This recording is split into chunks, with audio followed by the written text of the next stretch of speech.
नवमं सिद्धिदात्री च नवदुर्गाः प्रकीर्तिताः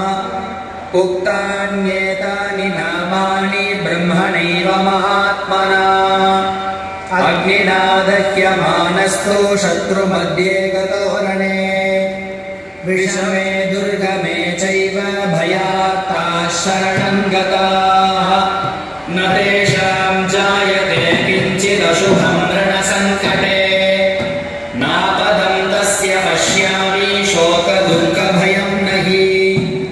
यैस्तु भक्त्या स्मृता नूनं तेषां वृद्धिः प्रजायते हि मां देवि दुष्प्रेक्ष्ये शत्रूणां भयवर्धिनी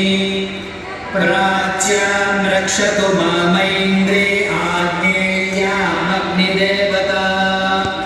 दक्षिणेव तु वाराही नैऋत्यां खड्गधारिणी प्रतीच्यां वारुणी रक्षेत् वायव्यां मृगवाहिनी मे रक्षेत् अच्छेच्चामुण्डा शववाहना जया मे चाग्रतः पातु विजया पातु पृष्ठतः अजिता वामपार्श्वेतो दक्षिणे चापराजिता शिखामुद्योदिनी रक्षे